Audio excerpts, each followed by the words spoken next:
I reject you, Alara. Fully finally 6 years a mate, 63 witnesses. One brand burned into her neck while her husband watched, relieved. 2 days later she had 3 silver coins and no to run in a kingdom ruled by wolves. A chained beast stood on the auction block. Silver grey, muzzled hours from execution. No one knew he was the missing Alpha King. No one knew the coup that buried him had also buried her. She spent her last 3 coins to save him. He saw the brand on her neck. She saw the scars on his. Neither of them looked away. Bounty notices. Burning roads. A traitor husband hunting them through the dark. A throne stolen. A mate bond waking. Gold light rising beneath her skin. They underestimated the broken woman. You bought a king for 3 coins. Now I burn the kingdom that branded you. She had 3 silver coins left in the world. No pack, no home, no wolf. The brand on her neck was still raw, still pulsing in time with her heartbeat. And the town that had watched her fall hadn't looked away fast enough to pretend they hadn't enjoyed it. 2 days. 2 days since her life had ended in a circle of 63 witnesses, and the silver in her palm was the only proof she still existed at all. The alley behind the grain merchant's stall smelled like old straw and something worse. Alara Thorne sat with her back pressed flat against cold stone, knees drawn up to her chest, and counted the coins for the 4th time that morning. 3. Always 3. Not because counting would multiply them. Because counting was the last thing in her life that still answered to her hand. The market was waking around her. Vendors calling, cartwheels grinding.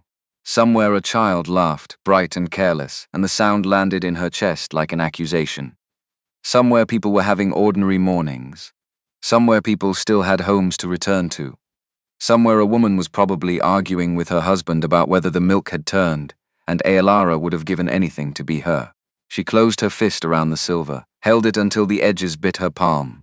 She needed the small, clean pane of metal against skin, because the larger pane had no surface she could press to make it stop her. 6 years. She had been Theron Vance's mate for 6 years, bound at 20, bound when she still believed binding meant something. She had healed his men, fed his pack, slept beside him through 3 brutal winters, and learned the rhythm of his breath so completely that even now she could hear it phantom close, like a sound that had moved into her bones and forgotten to leave. And then 2 days ago he had stood in the gathering circle of Duskmare pack and said the words, "I reject you, Alara, fully and finally. You are no wolf of mine." He hadn't even looked sorry. That was the part she kept returning to, the part that wouldn't let her sleep.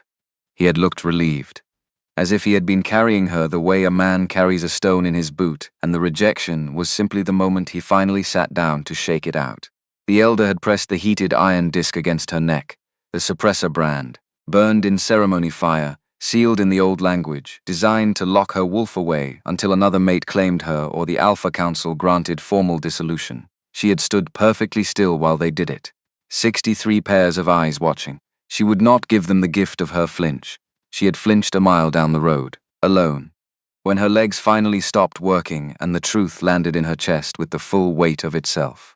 She had crawled to the side of the road and pressed her forehead to the dirt and made a sound she didn't recognize as her own. Now she sat in an alley, counting coins. Trying to decide if she was angry enough yet to stand up. She was deciding she probably wasn't when the noise of the market changed, not louder, uglier. That specific shift in a crowd sound when entertainment tips into cruelty, when laughter develops an edge. She had grown up in a pack. She knew that sound the way other women knew lullabies. It was the sound her own pack had made 2 days ago. Watching her go, she stayed where she was for 10 full seconds, counting them. Because if she got up too fast, it would be because she wanted to. And she wasn't going to want anything yet. Then she got up. The auction block in the center of Millhaven Market was used for livestock on Tuesdays and debts on Fridays. Today was Friday. She pushed through the gathered crowd expecting a debtor's chair, a man in irons, some commonplace and forgettable cruelty she could walk past without it sticking to her. What she found on the platform stopped her moving entirely. A wolf, not shifted. Still in animal form, which meant someone had done something to prevent the shift back, which was not a small thing to manage and not a kind thing to want. It was enormous even by wolf standards. Silver-grey coat matted with old blood and something darker that she didn't let herself name yet. An iron muzzle bolted around its jaw, the kind used on feral animals. The kind that left marks the rest of a life couldn't outwalk. Its legs were hobbled with chains so short the beast could barely stand. And it was standing anyway. That was the part she noticed first. Because apparently that was the kind of wolf it was. The crowd around the platform was having a fine time.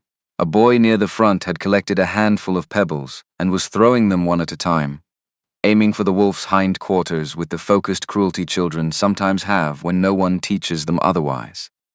A woman to Elara's left was explaining to her friend that the beast had been caught raiding a sheep pen 3 towns east, that it had killed 2 of the shepherd's dogs, that wolves like this one were why the western roads weren't safe anymore. The auctioneer was a thin man with a voice built for carrying. 5 silver to start. 5 silver for a wolf this size. Think of the use. Strong back once it shifts, assuming anyone can break it. Elara looked at the wolf. It was not looking at the crowd, not at the pebble-throwing boy or the auctioneer or anything in front of it.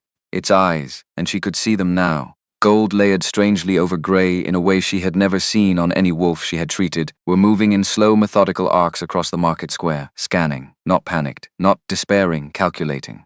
The wolf was cataloging exits, counting distances, assessing the gap between the platform and the alley mouth on the north side. Doing, in short, exactly what she had been doing 20 minutes ago in an alley with 3 coins in her palm, except with chains on its legs and an iron bolt through its jaw, and a crowd of strangers throwing pebbles at it for fun. The suppressor brand on her neck pulsed once. Strangely. Like a second heartbeat, she hadn't agreed to host 3 silver, the auctioneer said. 3. Practically a gift. She made herself look away. Because she had nothing, because she had no food and no shelter that was actually hers, and nowhere to put a wolf, and no reason on earth to want one. Because this was the stupidest thought she had entertained in a lifetime of occasionally stupid thoughts. She started walking away. She got 4 steps. She stopped, stood there with her back to the platform and her 3 coins burning a hole in her palm and her jaw locked tight enough to ache. I know, she told herself, quietly enough that no one nearby could hear. I know. I'm doing it anyway. She turned around. What happens if no one bids, she called, loudly enough to carry. The auctioneer looked at her with the expression of a man who had not expected that question from a woman who looked like she'd slept in an alley. Sundown, he said.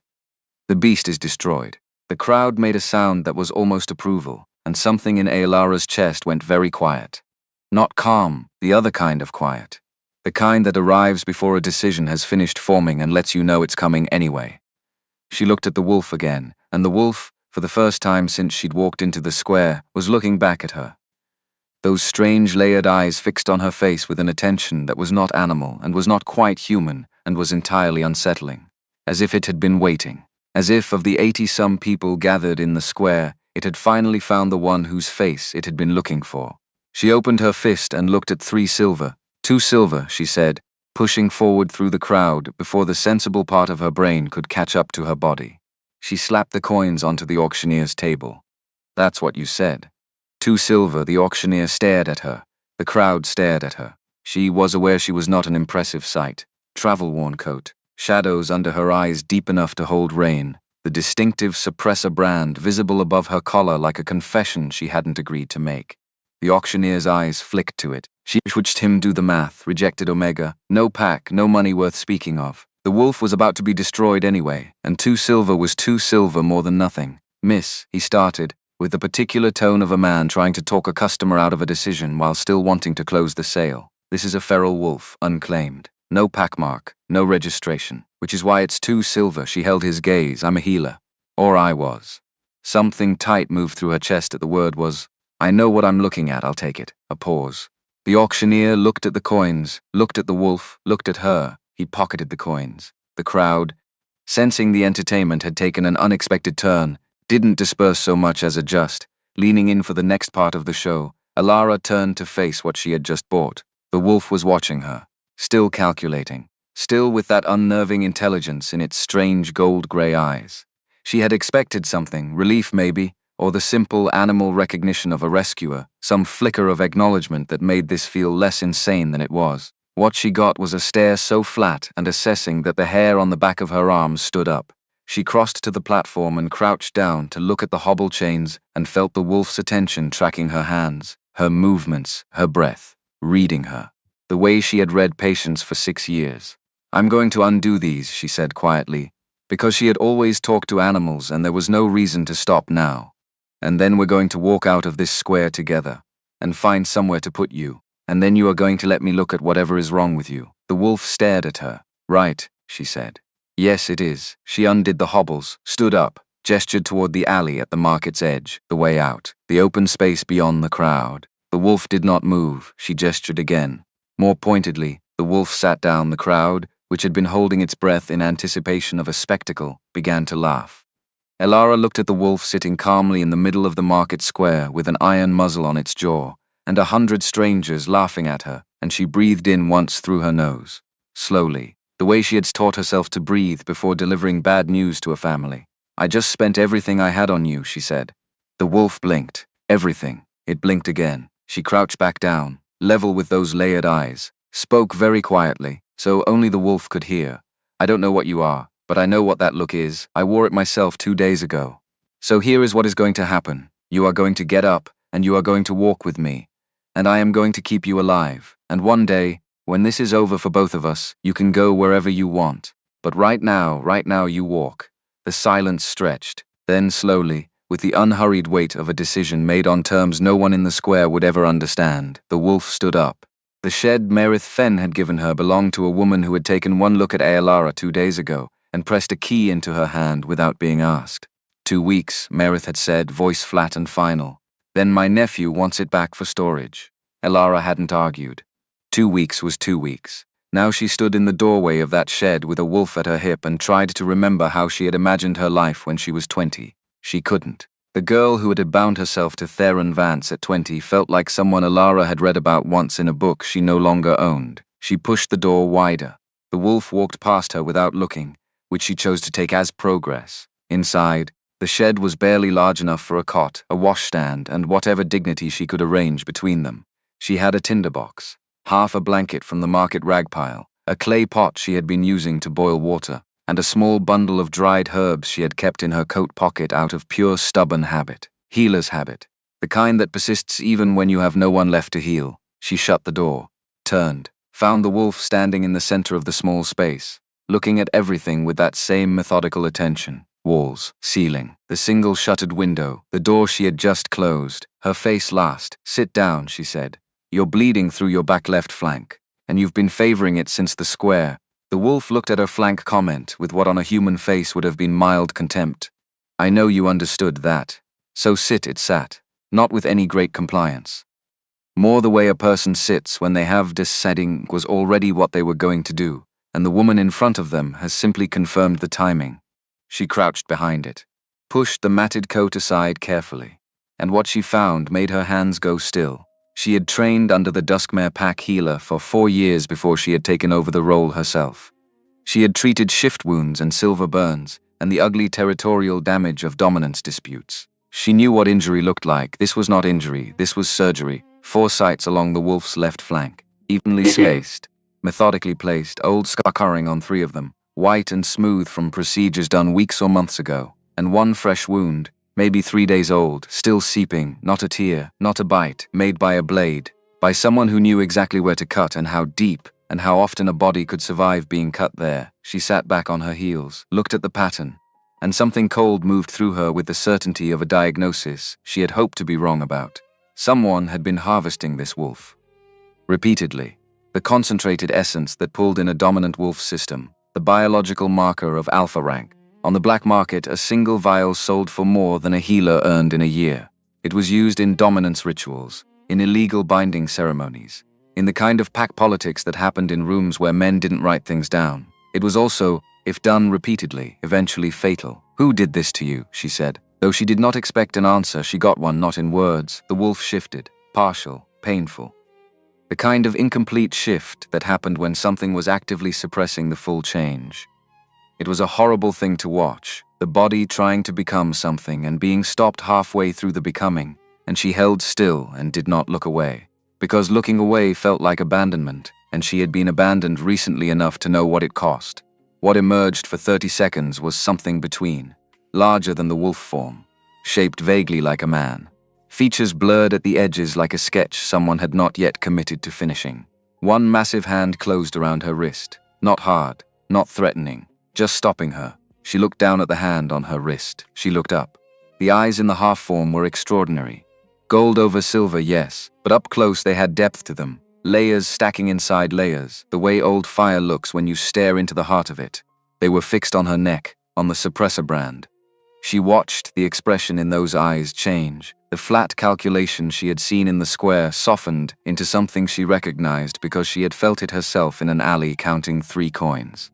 The specific look of a person who has just encountered someone else, who understands what they are carrying without needing it explained. Then the hand on her wrist turned slowly, deliberately, and the wolf, the man, the in-between thing, showed her his inner wrist. She went very still. A suppressor mark was burned into the skin of his inner wrist, small, precise, unmistakably deliberate, not a rejection brand. She knew what those looked like. She was wearing one. This was different, older in design, a sealing mark, the kind used by pack authorities to lock down a wolf's shift entirely. She had seen this design exactly once, in a textbook, in the pack library at Duskmere years ago. The kind of book that was kept on a high shelf and dusted by no one. Someone with significant power had put that mark on him. Someone had stripped his ability to become himself and then sold him. "Who did this to you?" she asked again, and this time she was not sure she was asking about the surgical wounds. The half-form held for another moment, then collapsed back into wolf, the process no less difficult to watch in reverse. He was panting when it was done, exhausted by the effort of even that much. Elara sat on the floor of the shed beside him and opened her bundle of dried herbs and started working. Because that was what she did when she did not know what else to do. She talked while she worked, not because she expected him to respond, because the silence was too large and her voice made her hands steady. "I was a healer," she said, cleaning the fresh wound with boiled water and a strip torn from the rag pile blanket. "For 6 years, I was the Duskmere Pack's healer. I was good at it." She pressed the cloth gently against the wound, felt him tense and hold still. "My mate decided he wanted someone else. He could have just said so. It would have been awful, but I would have eventually been fine." A pause. Instead, he did it in the gathering circle. In front of everyone, the wolf was quiet. The wolf had been quiet the whole time. But there was a quality to his stillness now that was different. It was not the stillness of an animal recovering from pain. It was the stillness of a witness. "The worst part," she said, surprising herself with how easily the words came, "is that I didn't see it coming. I'm a healer. I read people for a living. I read him every day for 6 years, and I missed it completely." She tied off the bandaging. Makeshift, but it would hold. "That bothers me more than the rest of it, honestly." She sat back, looked at her work, looked at him. He was watching her with those layered eyes, and there was something in them now that had not been there in the market square. Not sympathy. She did not need sympathy and would have refused it. Something more like attention, the real kind, the kind that meant what you were saying was being received and held. "I don't know why I'm telling you this," she said. He held her gaze, steady. "I don't even know your name." He shifted his weight. Then, with the obvious effort of someone working around a constraint, he opened his jaw slightly against where the muzzle had been and shaped a sound. It came out rough, abraded, like a voice that had not been used in a long time. One syllable, careful, "Calum." "Calum," she repeated. He dipped his head once. "Elara," she said. And then, because it seemed fair, "But you already knew that, didn't you?" It was not a question. She had seen the way his eyes had moved to her face in the square. The way he had tracked her through the crowd before she had spoken. The way he had looked at her specifically out of 80 people and waited. He held her gaze and said nothing. She filed it away. There would be time for that conversation later. Assuming they had a later, she was settling that thought when the sound reached her. Low voices outside, boots on the path. More than one set, moving toward the shed with the particular lack of hurry that meant they knew where they were going and weren't worried about resistance. Calum was already on his feet. 3 knocks, slow. Deliberate. "We know you're in there," a man's voice. Pack trained. Authority seasoned, and under the surface of it, something Elara recognized in the way you recognize a song you used to know the words to. "The wolf you purchased this morning belongs to the Duskmere Pack. It was taken from our healer's custody without consent. Return it, and we'll forget you were involved." Elara stood very still in the center of the shed. Duskmere, her pack. Theron's pack. The pack that had put a brand on her neck 2 days ago while 63 people watched and said nothing. Their healer, the man who had replaced her, had been the one cutting into Calum. Their healer had been harvesting him, Brennan Hale. She recognized the voice now, head enforcer of Duskmere. She had healed a deep shoulder wound for him 2 years ago. He had thanked her properly, brought her dried fish from his hunt share for a month afterward. His wife had sent her a small bundle of dried apple slices that winter when their stores were thin.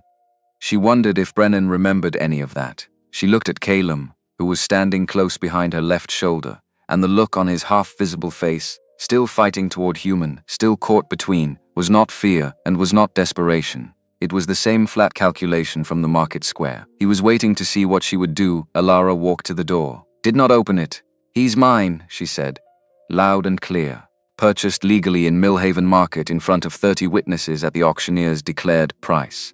If the Duskmare pack has a counterclaim, they can bring it to the market magistrate with documentation. She paused. "Come back with the law on your side, or don't come back at all." Silence on the other side of the door. "Then you have until morning to reconsider." "Alara, it's Brennan. Open the door and we can sort this out. You don't know what you've got in there." For a half second she almost did. Almost reached for the latch, because her hand still remembered the shape of his shoulder under her fingers 2 years ago. Because her body had grown up trusting that voice and her body had not yet caught up to what her mind already knew. Then she didn't. Then she stepped back from the door and said nothing at all. Because Brennan Hale stood on her doorstep, representing the people who had harvested a king like meat. And the woman who had healed his shoulder 2 years ago no longer existed. Footsteps retreated. 5 sets, by her count. She had not realized she was counting until the count was finished. Alara stood facing the closed door and breathed. She was shaking. She could feel it in her hands, in her jaw, in the soft hollow under her ribs where fear lived. But she was still standing, and the door was still closed, and that was what mattered tonight. Behind her, she heard movement. She turned. Calum had crossed the small distance of the shed. He lowered himself to sit beside her, not behind her, not at her feet, beside her, level, present, and then, with a deliberateness that felt like a complete sentence, he rested his head against her shoulder. She stood there with the shake still in her hands and the brand still pulsing on her neck, and 3 coins lighter than she had been that morning, and she breathed out slowly.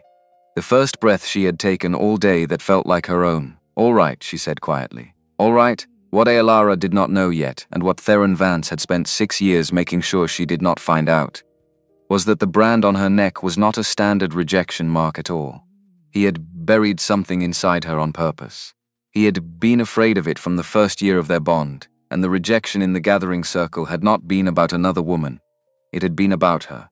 About something in her he had never been man enough to stand beside, but she did not know that yet.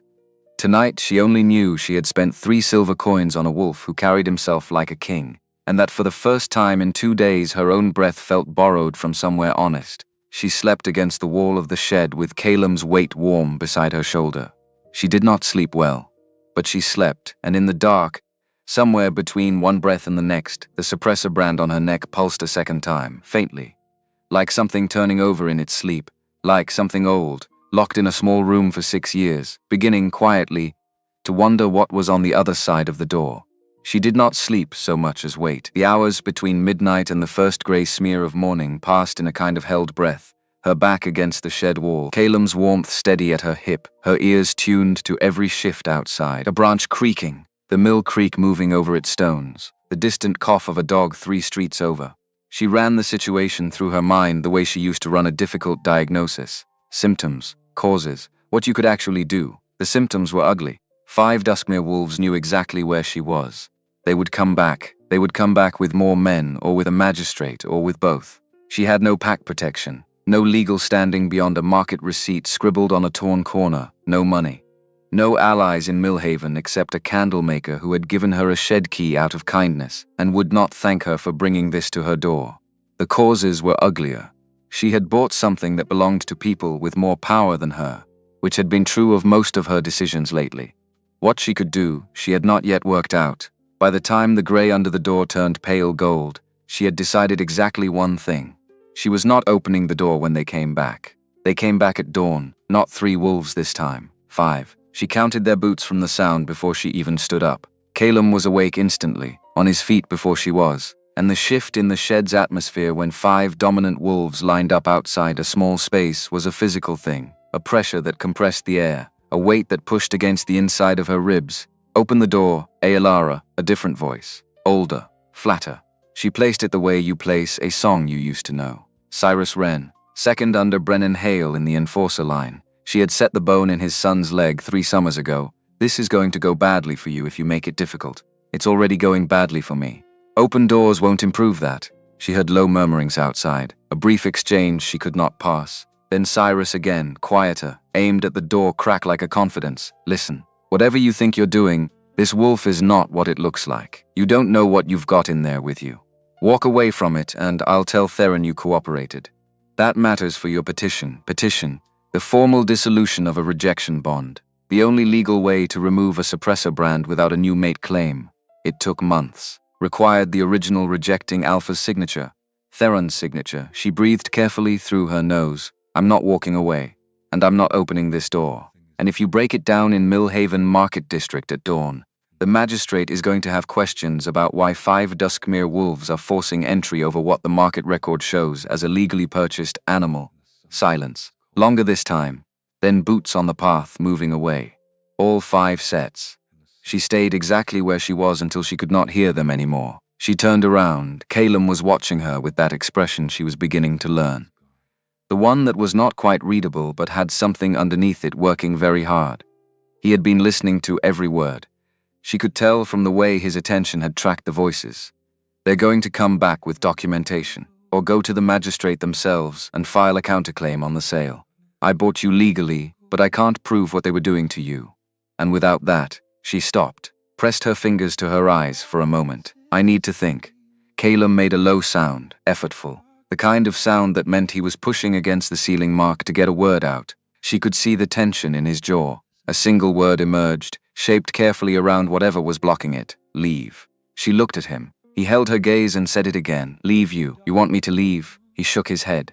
A hard, short movement. Tried. You leave? Safe. You want me to leave so I'm safe. He dipped his head once. And what happens to you? No answer. Which was an answer. No, she said simply. He made a sound of frustration, fully animal. A low rumble that was almost a warning.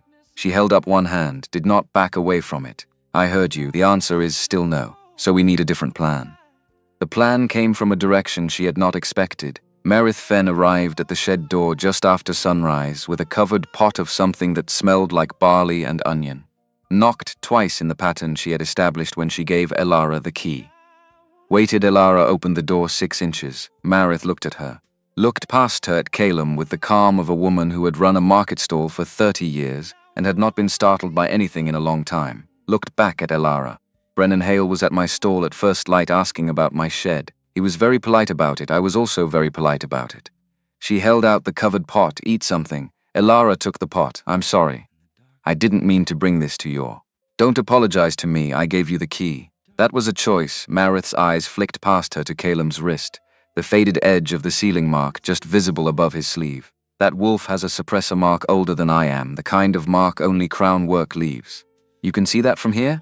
I ran a market stall for 30 years. I see everything. Merith folded her hands in front of her, the way she did before delivering an unpleasant total at the end of a sale. Brennan is going to the magistrate this morning. You have until midday before there's a formal order. Maybe less, I know.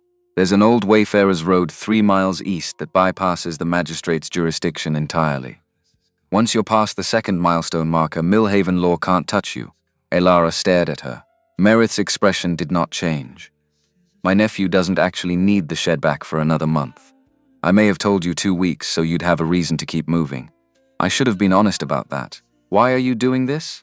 Merith looked at her for a long moment. The kind of look that took inventory of a person and did not flinch from what it found. Because Brennan came to my stall, at first light, asking about a woman who bought a wolf with her last coins to keep it from being destroyed. And I don't want to live in a town where that's the wrong answer to a question. She picked up her empty pot carrier. Go east, today. Before midday, she walked back toward the market without looking back.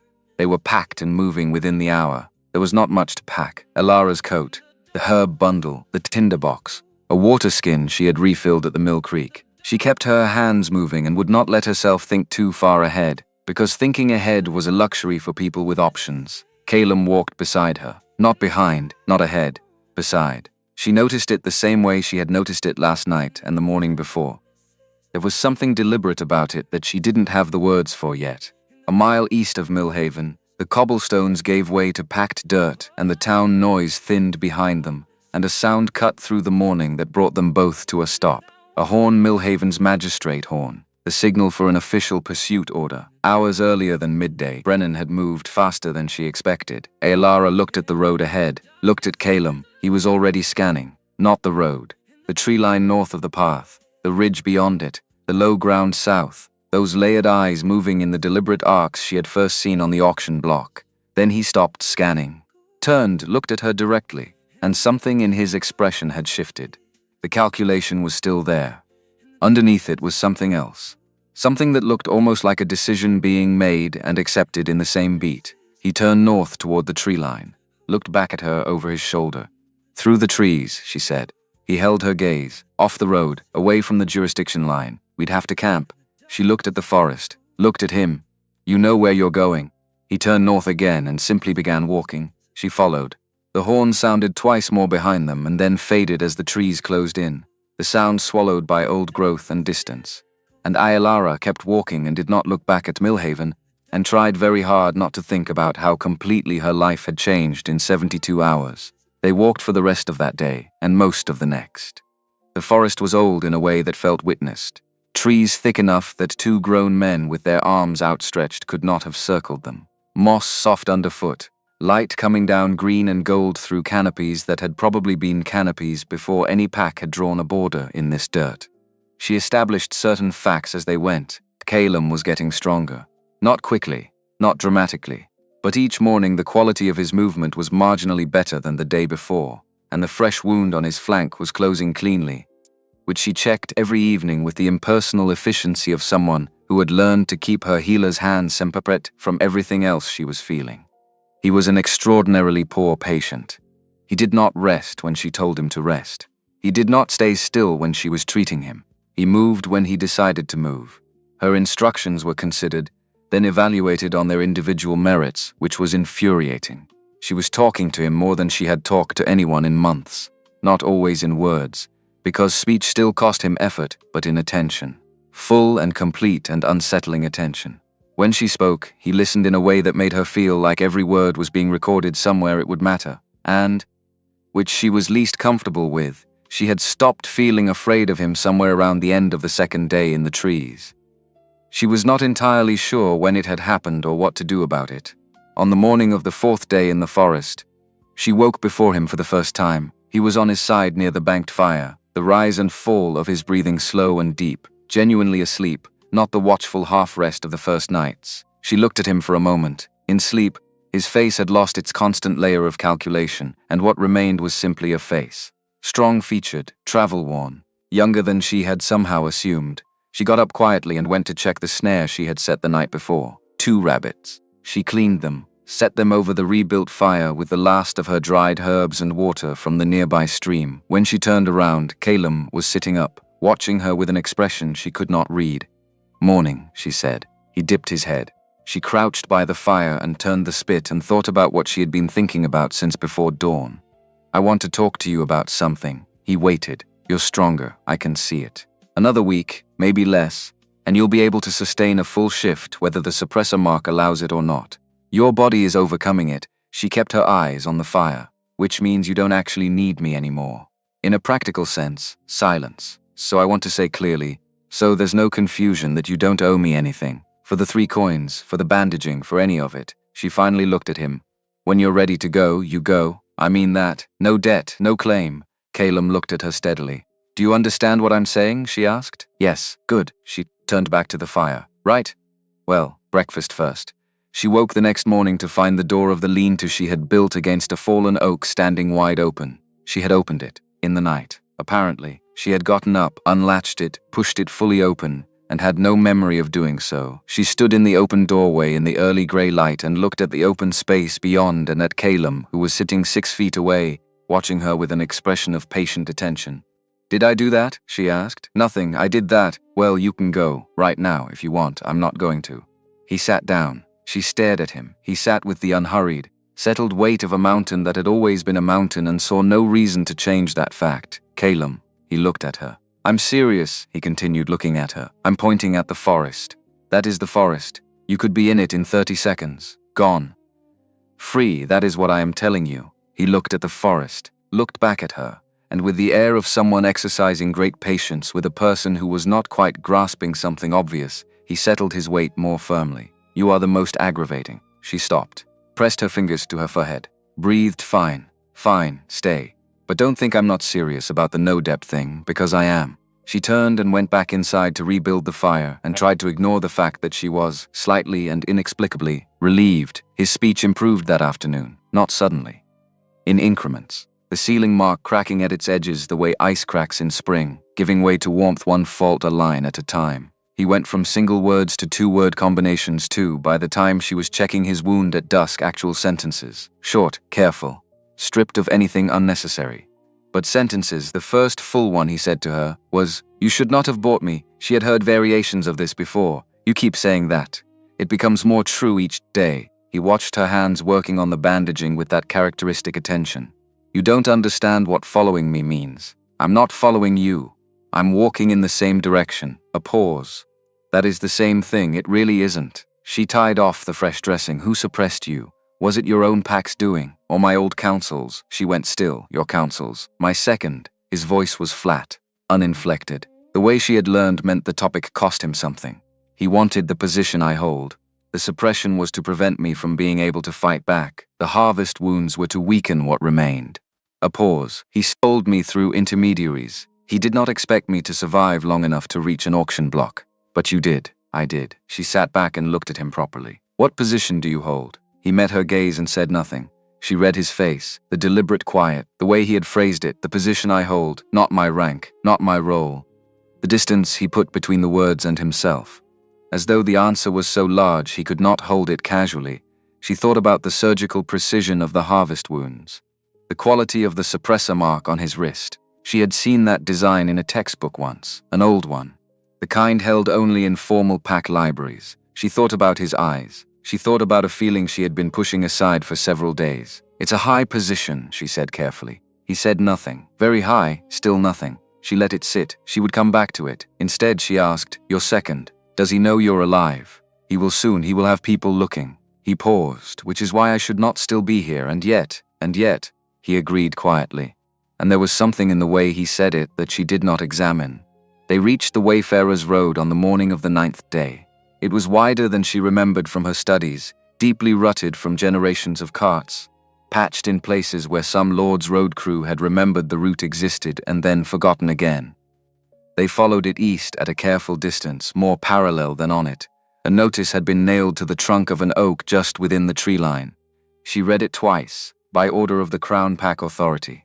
All unregistered wolves within the Eastern Territories were required to present for identification before the authorities' enforcer within 48 hours of this notice's posting. Failure to comply carried a sentence of permanent suppression for the wolf and a charge of harboring for their keeper.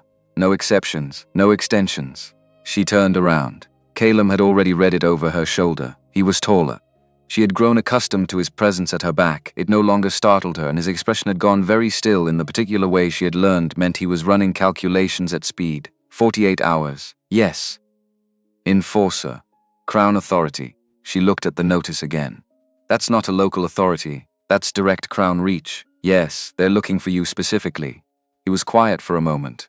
They are looking for any wolf that might be me. They don't know where I am. But if an enforcer looks at you, they will know immediately. She folded the notice, put it in her coat pocket, thought about it for the 30 seconds she allowed herself. Then she asked, "Is there anything between permanent suppression and being presented to an enforcer?"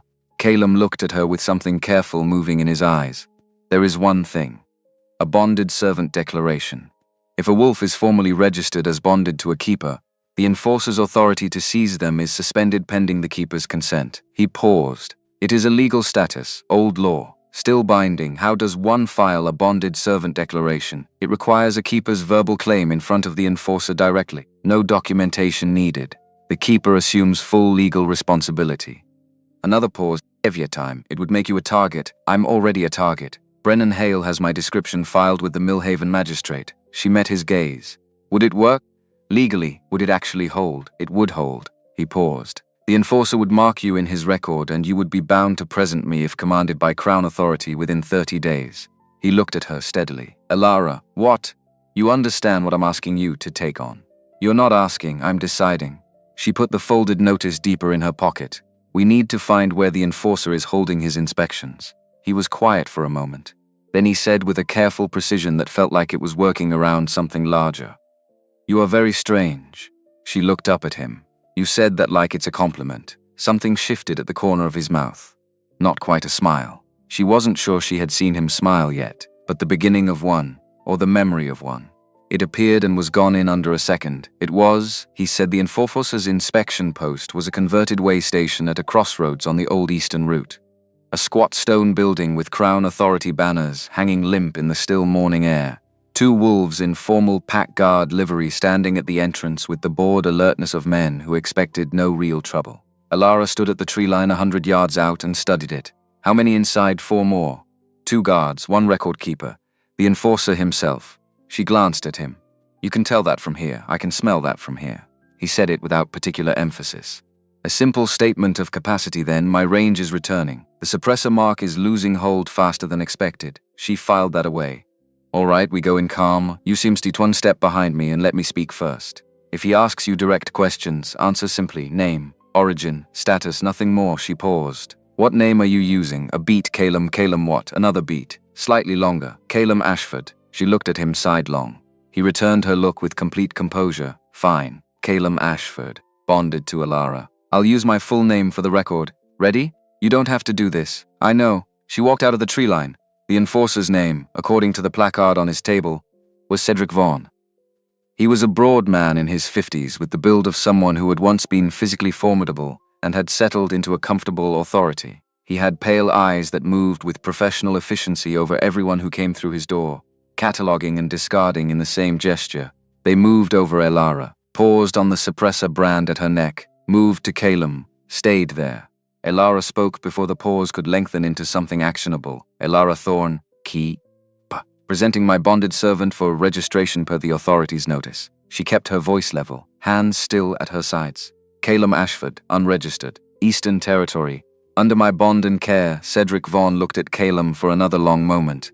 Calum stood 1 step behind her left shoulder, said nothing, looked at approximately the middle distance with the expression of a man who was making a considered effort to appear unremarkable. It was, Alara thought, almost convincing. How long has he been bonded to you? 11 days. The bond was established in Millhaven Market. The sale is on record with the market auctioneer. Cedric Vaughn stood. He was not a short man, but Calum was taller. When Vaughn crossed to stand in front of him, the height difference was noticeable. Look at me. Calum looked at him. Alara breathed carefully through her nose and did not move. Vaughn studied his face. Calum returned the study with Cons Pilot. The room was very quiet. The record keeper's quill had stopped moving. Origin, Northern Territory, border region. Pack disbanded 3 years ago. Vaughn was quiet for another moment. Then he turned and walked back to his table and sat down, and Alara let out a breath so carefully it made no sound. I'll register the bond, Vaughn said, pulling a ledger toward him. He wrote without looking up. Keeper's name on record. Wolf's name on record. You are legally bound to present him to Crown Authority within 30 days if summoned. He looked up. You understand the penalties for harboring an unregistered wolf under false bond? I do. Good. He closed the ledger. His pale eyes went to her neck again, to the brand and then to Calum, and something moved briefly in his expression. Not suspicion. Something more like arithmetic. You may go. They went. They were 300 yards from the way station and moving into the tree line before Alara's hands started shaking. She pressed them flat against her thighs and kept walking and told herself it was the cold. It was not particularly cold. Calum said nothing for a quarter mile. Then, you held very well. Don't compliment me right now. I'm still calculating how badly that could have gone. It didn't go badly, it almost did. He almost knew. She stopped walking and turned to look at him. He almost knew, Calum. I could see him working it out, and then choosing not to, which means either we were lucky, or he decided for his own reasons to let it go. And I don't know which one that was, and both of them bother me. He looked at her steadily. It was the second one. She stared at him. You know why he let it go. He recognized me. He chose not to act on it. The forest was very quiet around them. He recognized you. Cedric Vaughn served under my father for 6 years. He retired from Crown service before my second came to power. Calum held her gaze. He is not my enemy. Alara stood in the middle of the forest path and looked at him and felt the edges of something very large pressing in around the conversation. The thing she had not yet named. The thing that had been sitting in her chest since the gold over silver eyes had stayed on her face across the auction crowd. Calum, she said carefully.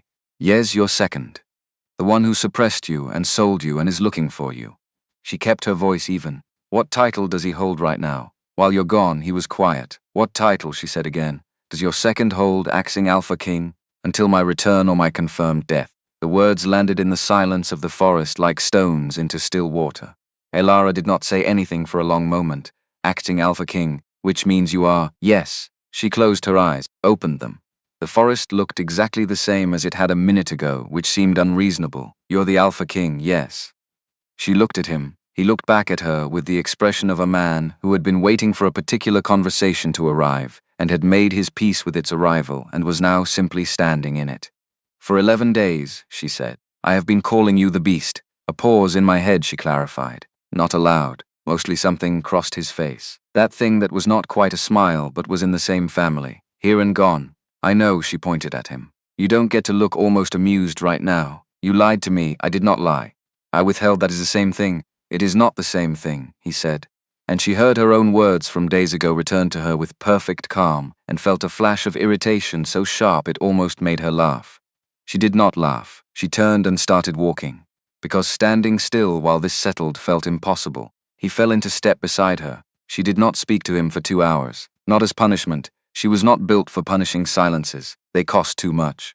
But because she genuinely needed the time to reorganize everything she understood about the last 11 days against what she now knew, the way he had scanned the market square. The suppressor mark's design from a formal pack library text. The surgical precision of the harvest wounds. They had not been harvesting alpha essence. They had been harvesting royal essence, the most potent and valuable substance in the known pack world. Cedric Vaughn's careful chosen silence, the way Caleb moved, the quality of his stillness, the manner of his attention. She had been a healer for 6 years. She had read people for a living. She had missed it completely. Again, that thought arrived with an unpleasant familiarity.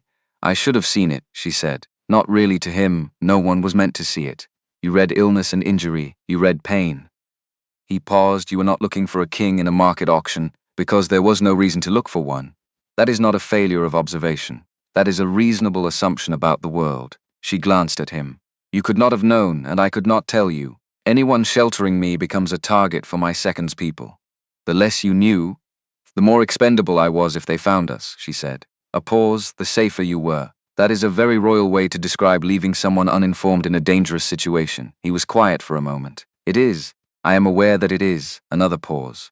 I am sorry for it. She looked at him sharply, because she had not expected that. Not the deflection of a man used to authority. A plain apology. Undecorated. He met her look with no particular defense. She breathed out through her nose and walked on.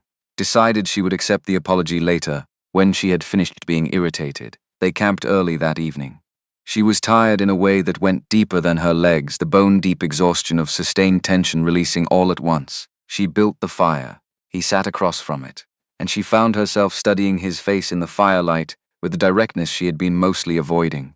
He was watching her do it without comment. How long? She asked. He understood the question. The coup was 11 days before the market. I was suppressed in my own council chamber by people I had trusted for years.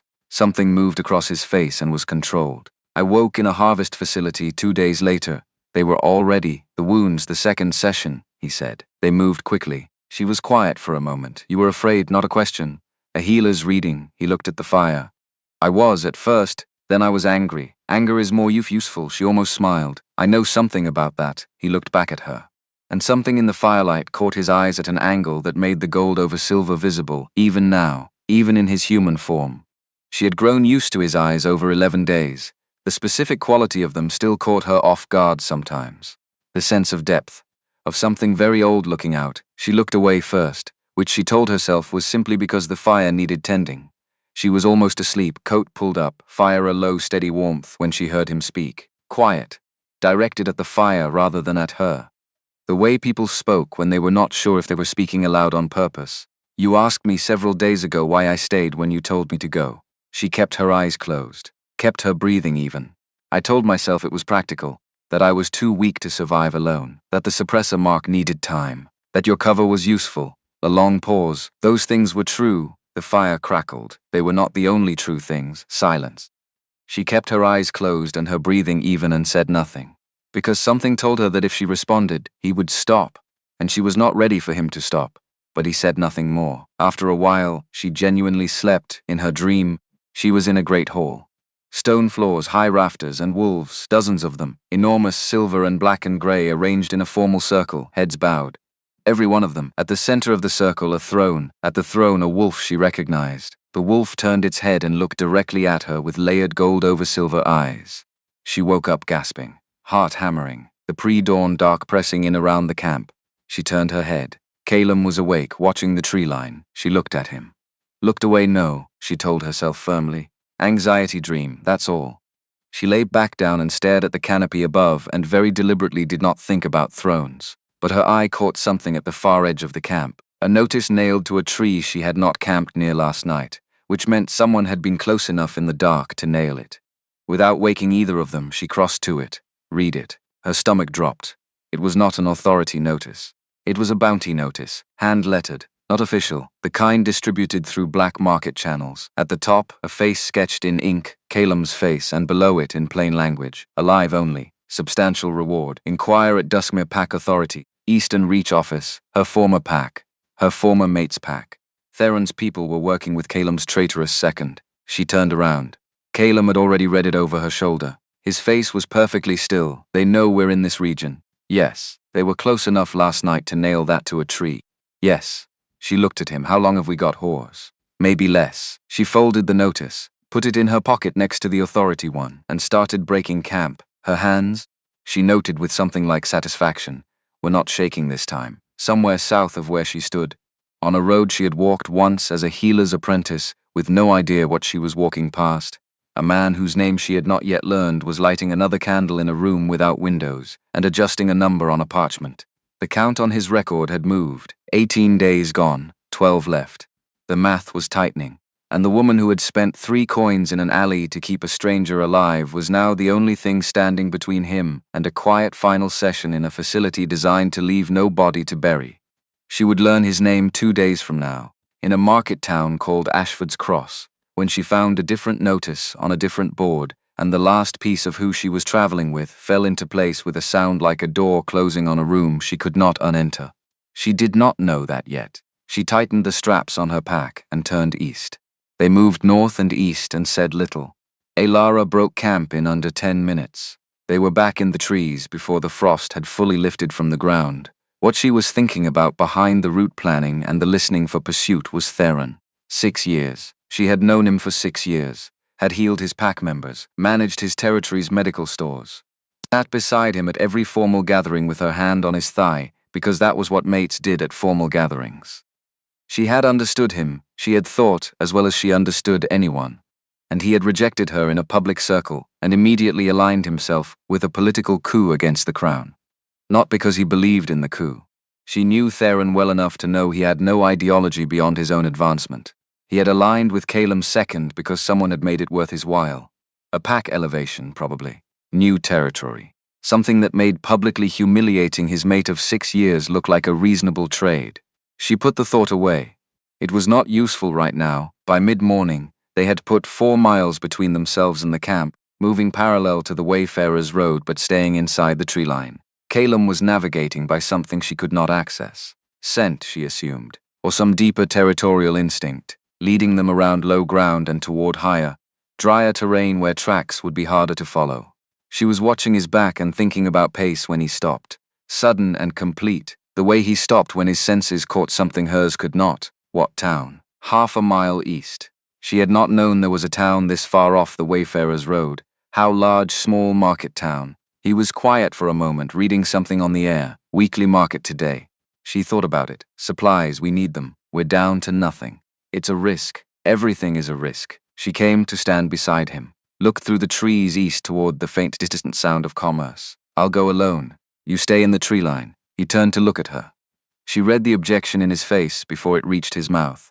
You have a bounty notice with your face on it circulating through Duskmere channels. She met his gaze. I have a suppressor brand and no money and the general appearance of a woman who has been sleeping in forests, which is unremarkable in a market town. I'll be 20 minutes. He was quiet for a moment. 30. If you're not back in 30, I come find you. I know. She turned east. Don't move from this spot. The town was called Ashford's Cross according to the carved sign at its edge, and its market was exactly as advertised. Small, weekly. The kind of market where everyone knew everyone and a stranger's face was noticed but not immediately suspicious. Elara moved through it efficiently. A woman named Bess Tarrant ran the dried provisions stall and sold her a week's worth of travel food, hard cheese, dried meat, oatcakes, for the 3 copper coins she'd found in her coat lining the day before, and a trade of her grandmother's ring, which she made without letting herself think about it. She was turning to leave when she saw the board. Every market town had a posting board, announcements, lost livestock, debt notices. She walked past them without looking, as a rule, had been walking past them without looking for the past 3 weeks. Something made her stop. She turned back. There were 3 notices on the board: a lost mule, a debt summons, and a third notice, larger than the others, printed rather than hand-lettered, bearing the Crown Authority seal at its top. She read it. She read it again. The market noise continued around her.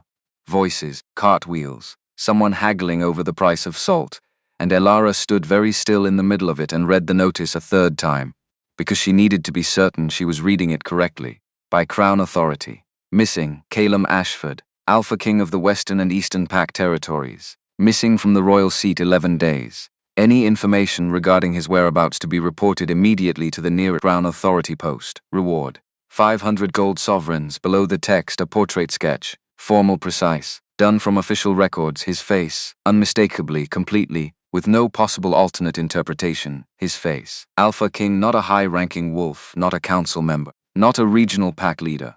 Alpha King, 500 gold sovereigns was more money than Elara could conceptualize in a single number. It was the kind of reward that ended wars. She stood at the posting board and breathed and looked at the sketch of the face she had been looking at across a campfire for the past 11 nights, and felt the last 11 days rearrange themselves around this fact, like furniture being moved in a room she thought she had known. The market square in Millhaven. Calum in chains, scanning for exits with cold professional precision, not a wolf in panic, a king in captivity, assessing his options. Knowing her name before she had told him. Of course he had known her name. She had been a registered healer in a pack territory under Crown jurisdiction. He had access to every pack's records, choosing not to shift back to human form even when he was strong enough to. Because a large injured wolf attracted less scrutiny than a large injured man with a face on a Crown Authority notice, staying when she had told him to go, not because he had nowhere else, because moving through open territory alone with a bounty on his head was more dangerous than staying with cover. Or the thought arrived quietly. She did not examine it, because he had chosen to stay. She folded the notice with hands that were completely steady and put it in her coat pocket with the others, and stood for a moment in the market square with her eyes closed. Then she walked back to the forest. He was exactly where she had left him. He was watching her face as she came through the trees. She knew he could read something in it: scent, tension, the specific quality of her silence, because she saw the moment his expression changed. The calculation sharpening, the preparation. She stopped in front of him. She reached into her coat pocket. She held up the Crown Authority notice with his face on it. He looked at it, looked at her. She waited. His expression did not become defensive or apologetic or explanatory. He simply looked at her with the steady, even attention she had come to associate with him at his most honest, and waited in return. She lowered the notice. The Alpha King, she said. Yes, not a council member, not a regional leader. The Alpha Kings. She looked at him for a long moment. You let me call you the beast for 11 days. Something moved at the corner of his mouth. Not the moment for it. He appeared to know it. It was controlled almost instantly. How long, she said, very evenly, were you going to wait before telling me? Until you were safely out of my second's reach. The less you knew, the more expendable I was, she said. We've had this conversation, the safer. Don't. She held up one hand. Don't give me the royal version. Give me the honest one. Silence. He looked at the hand she had raised and then at her face, and something in his expression shifted beneath its surface. The way deep water moves under ice. I did not know how to tell you. She blinked. I have been who I am for my entire life, he said. I have never been in a situation in which I needed to explain it to someone who already knew me as something else. And you already knew me, he paused, as the beast. Apparently, she stared at him. In your head, he added. Mostly, she made a sound. It was not quite a laugh and not quite a sob, and somewhere in the middle.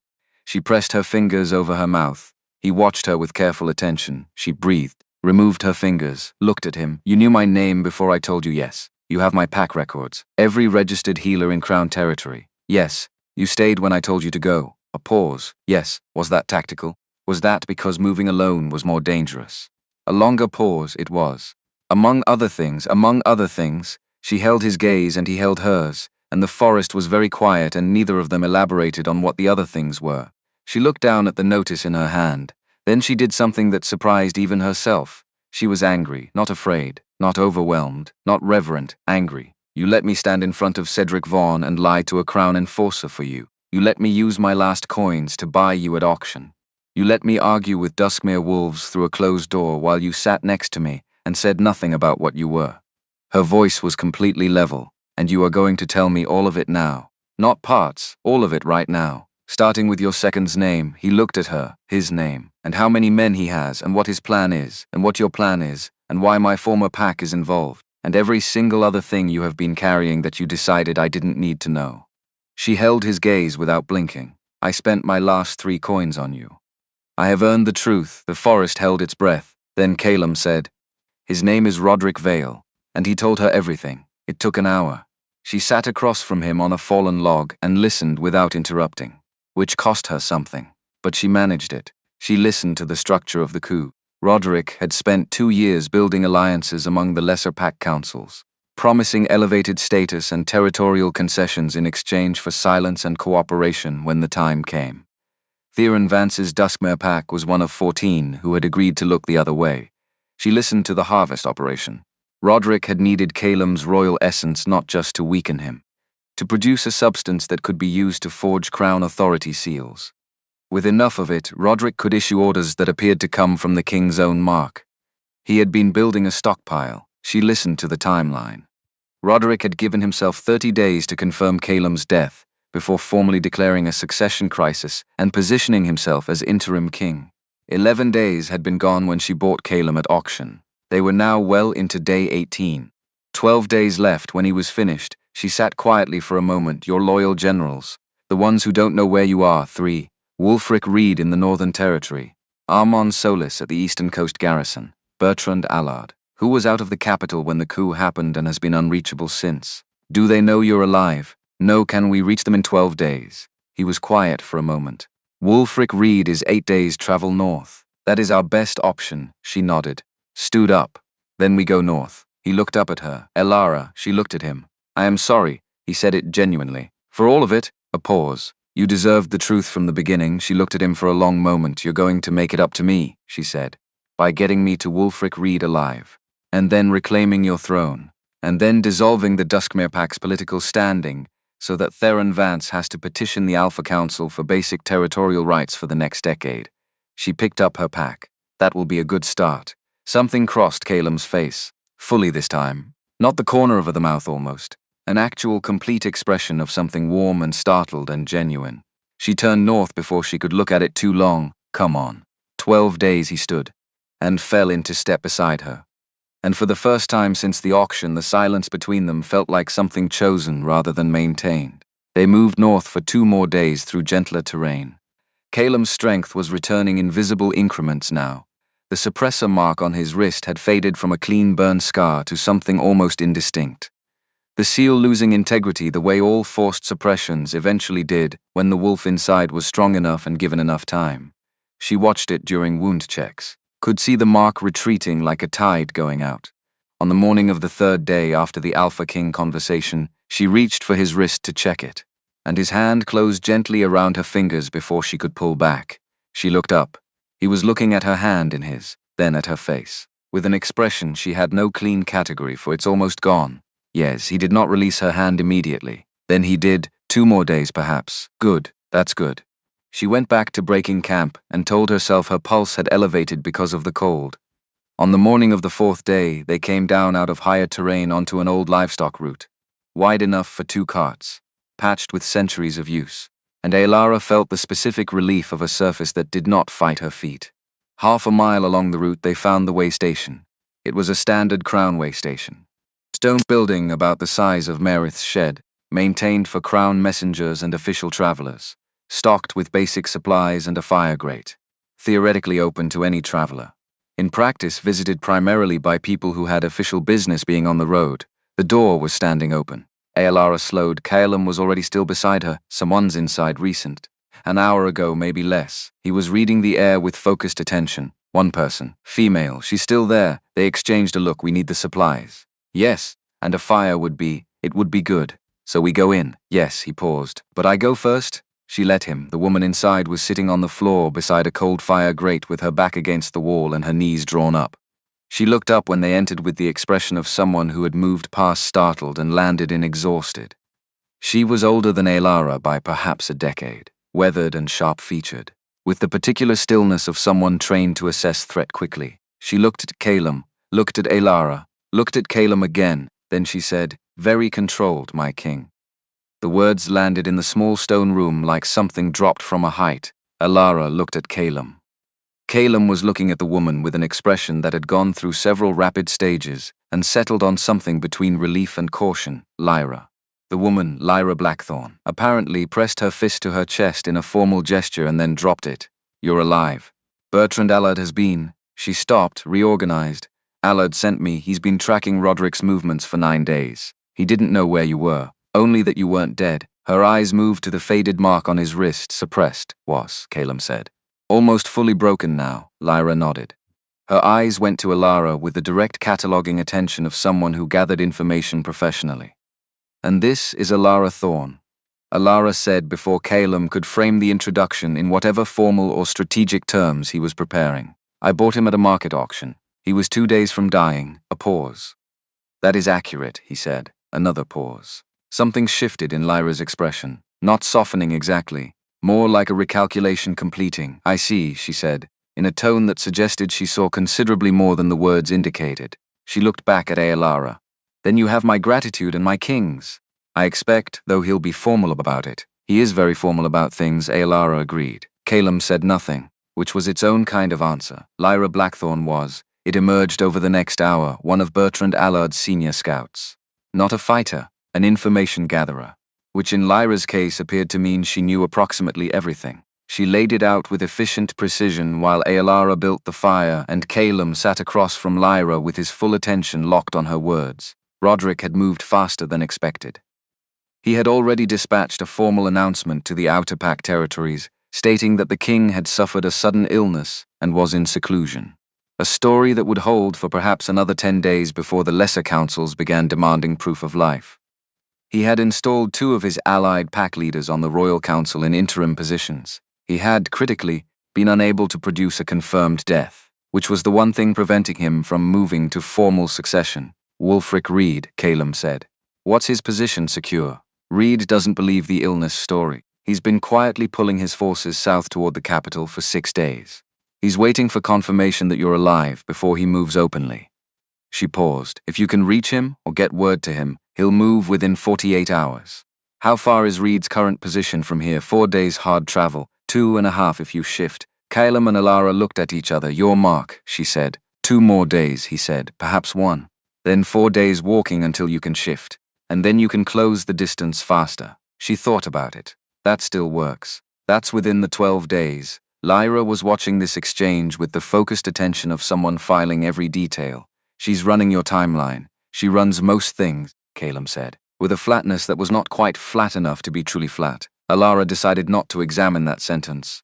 Lyra left at dusk. She had information to carry, routes to maintain, a network of contacts that needed to know the king was alive and moving. She pressed a leather pouch into Alara's hands before she went. Dried provisions, 2 gold coins, a small glass vial. "What's this suspendment neutralizer?" "For his wrist. It'll take the last of the mark off tonight instead of 2 days from now." Her eyes went briefly to the brand on Alara's neck. "I have one for that as well. If you want it." Alara's hand went instinctively to her neck. "That's not." She stopped. "That mark requires a formal dissolution, or a new mate claim. It requires a formal pack authority with jurisdiction over the original sealing. The Alpha King has that jurisdiction over every pack in every territory." She paused, deliberately. If he chose to dissolve it, a silence, Alara was aware without looking at him that Calum was very still. "That's not."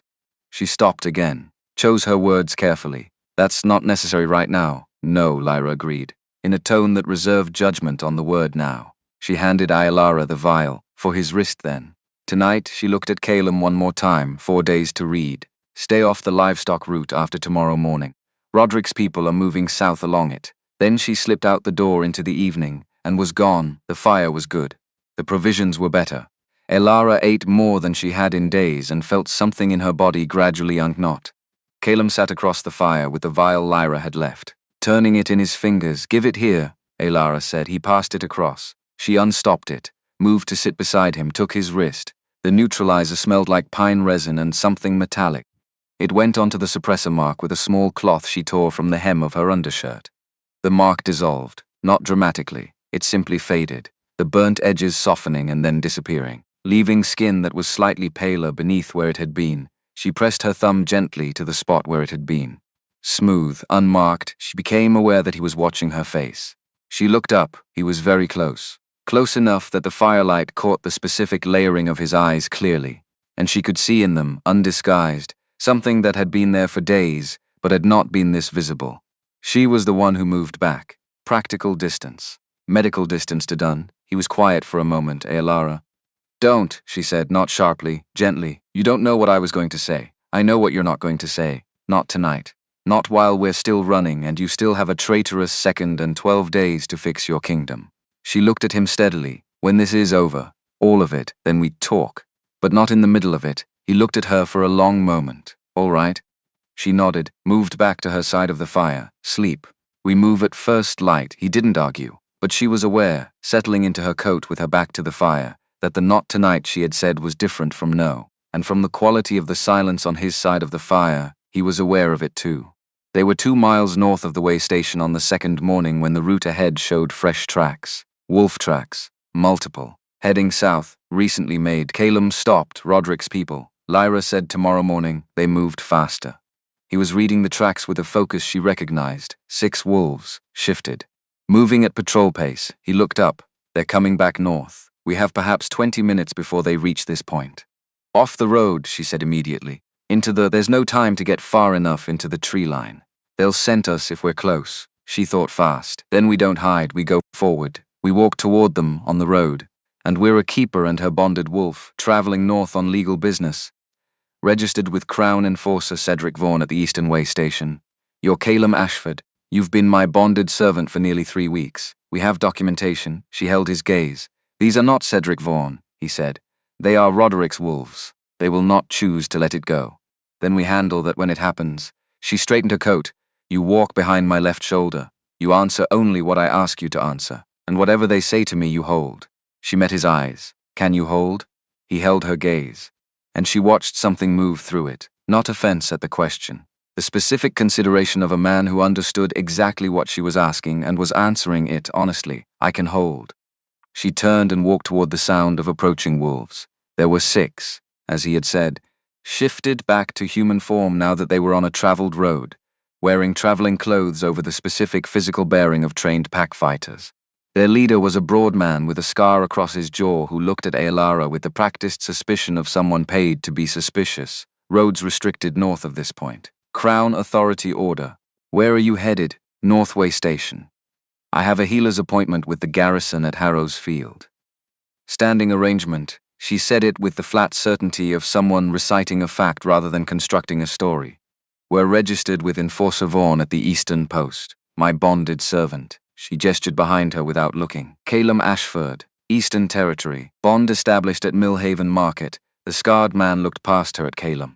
Caleb stood 1 step behind her left shoulder and looked at the middle distance with the complete absence of expression she had come to recognize as his version of invisibility.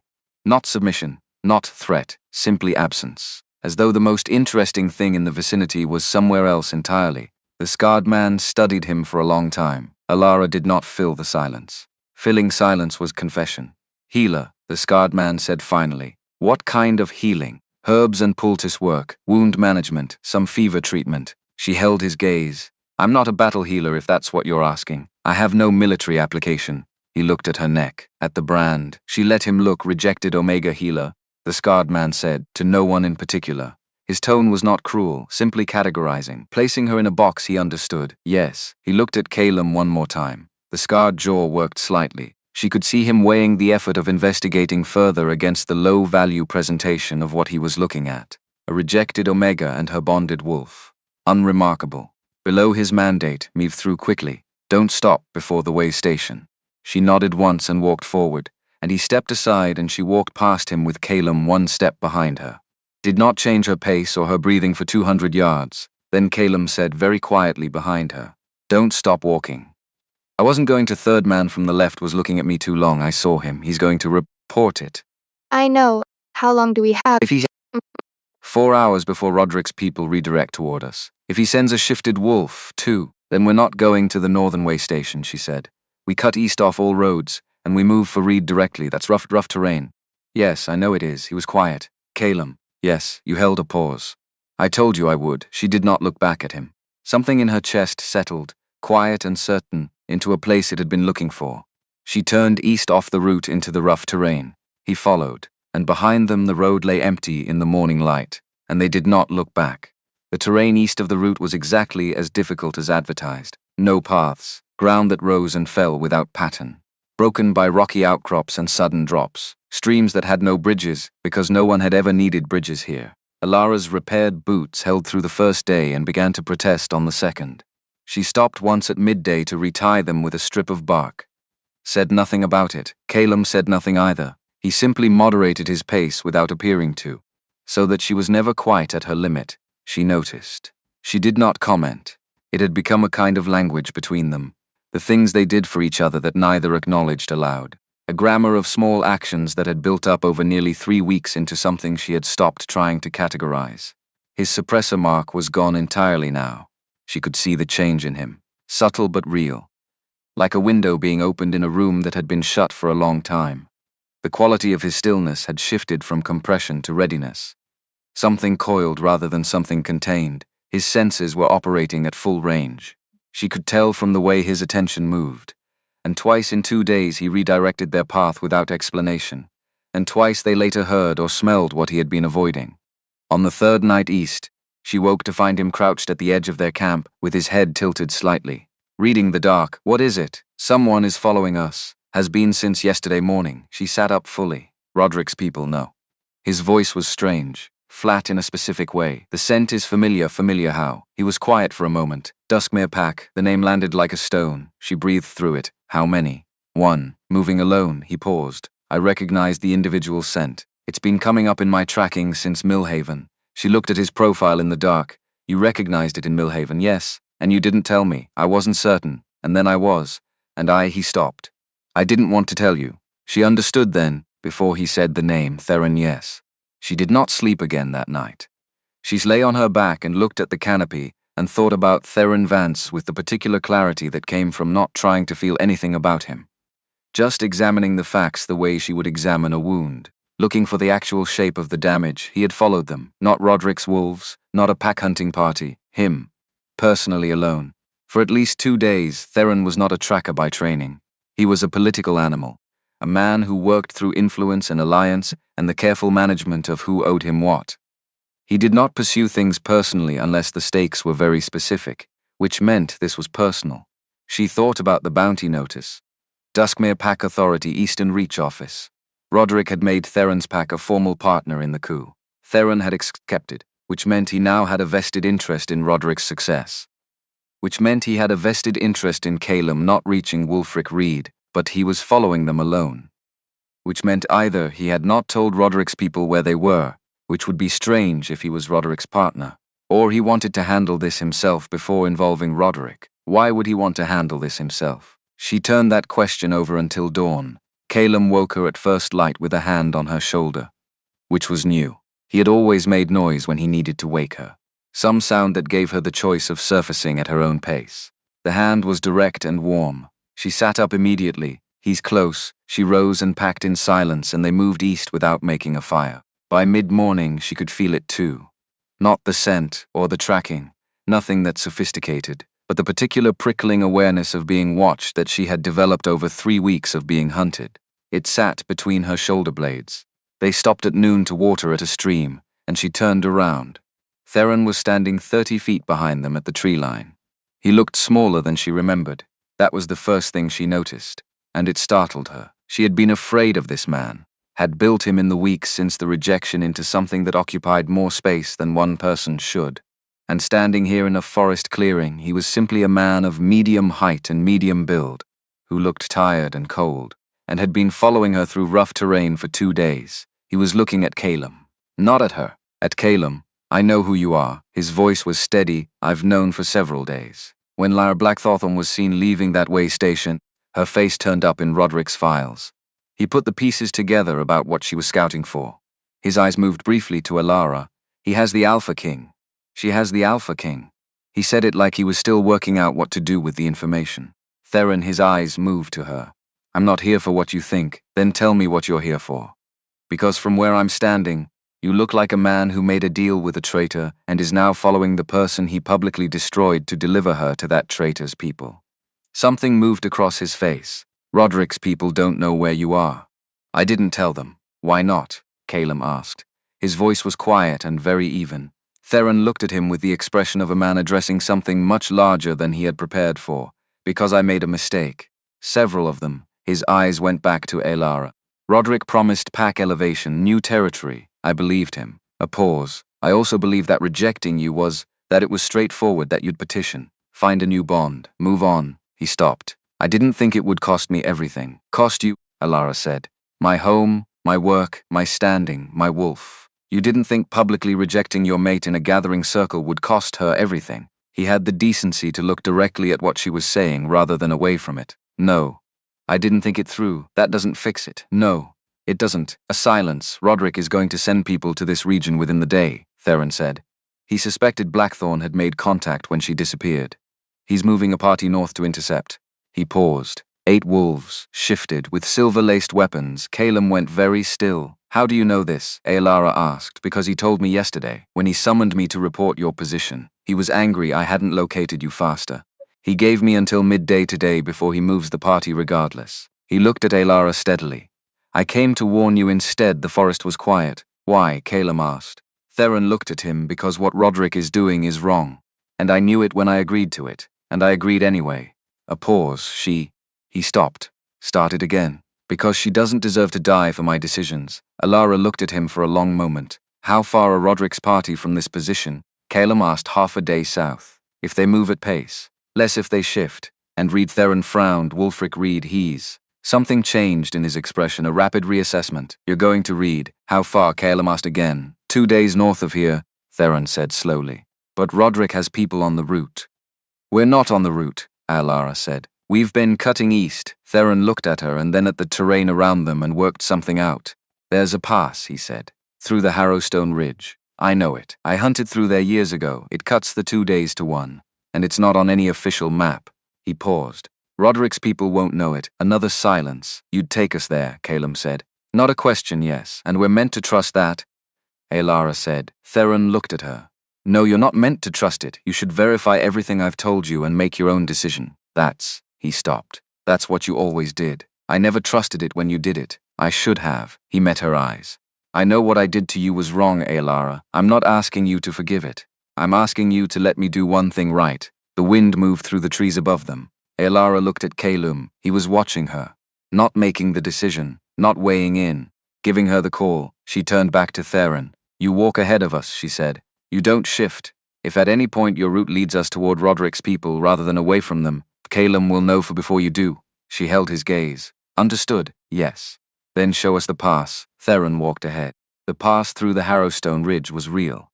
A narrow cut between 2 rock faces that the official maps had apparently never recorded. Wideness off for single file. Navigable if you knew where to look for the footing. It saved them, by Alara's estimate, the better part of a day. They were through the pass and into the gentler terrain beyond by late afternoon. And Theron had not led them wrong. She was recalibrating, not forgiving, not trusting, recalibrating, because she was a healer. And healers dealt in what was actually true rather than what was convenient. When Calum went rigid, she stopped. What, they're here, ahead of us, not behind Roderick's people. Yes, he was reading the air with focused intensity. They flanked. They didn't come south. They circled. Someone told them about the pass. She looked at Theron. Theron had gone pale. I didn't. He stopped, turned, sniffed the air with the automatic instinct of a wolf, and his face changed. That's Borik's Lasher. He's Roderick's tracker. He's been in my pack for 2 years. I didn't know he was reporting to Roderick directly. Someone in your pack informed on the pass, Calum said. Not me, I swear to you. Not me. Calum looked at him for a long moment. Alara watched him read Theron the way he read everything. methodically, without rushing to the conclusion he might prefer. And then something in his expression settled. I believe you. Theron blinked. It doesn't change the situation, Calum said. They're ahead. Roderick's party will be coming up behind us. We're in the pass, he said it simply, without drama. The way he said all the true things, they were trapped. Alara looked up at the rock faces on either side, looked at the narrow track ahead, looked at Calum. His suppressor mark was gone. His strength was back. He had not shifted since she had bought him in the market. He had been in human form for nearly 4 weeks. First because he could not shift, then because shifting would be visible and identifiable. She looked at him. He looked at her. How many can you handle? Ahead, 2, maybe 3. He paused. Behind will be 8. That's too many alone. Not alone, Theron said. They both looked at him. He looked back steadily. I am a Duskmare Alpha. I can fight. A pause.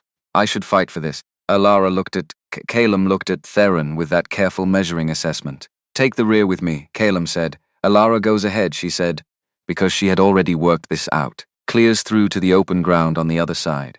Finds high ground. Watches for Reed's scouts. She met Calum's eyes. Reed's people will be ranging this far south if he's been pulling forces north for days. If I can reach one of his scouts. It's exposed ground, Calum said. I know, Alara, the suppressor mark on my neck, she said. It's been burning for 3 days. Calum, differently than before. Something is happening under it. She held his gaze. If I need to. I think I can. I don't know what I can do, but I think I am not as exposed as I look. He looked at the brand on her neck. His expression moved through several things quickly.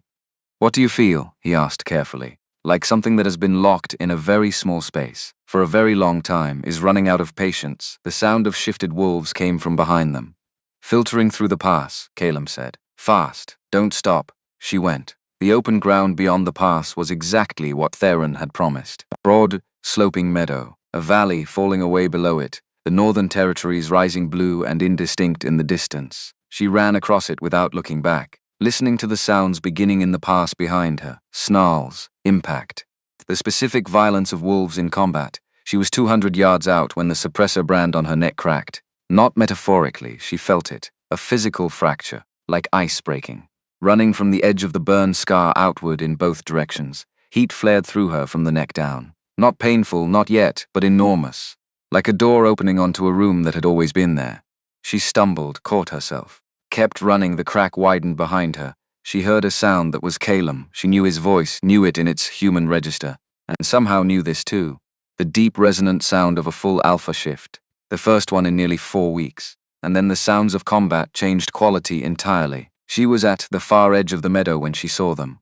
3 wolves on the ridge above, grey and disciplined, moving in the tight formation of military scouts, not Roderick's wolves. The formation was wrong for Roderick's undisciplined hired fighters. This was trained movement, Reed's scouts. She stopped. Stood in the open meadow with the suppressor brand fracturing along her neck and her lungs burning, and her hands beginning to glow very faintly, gold-white.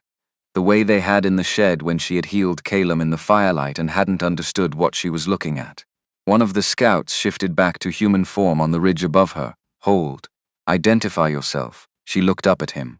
My name is Alara Thorne. Her voice came out larger than it should have, resonant with something she had never heard in it before.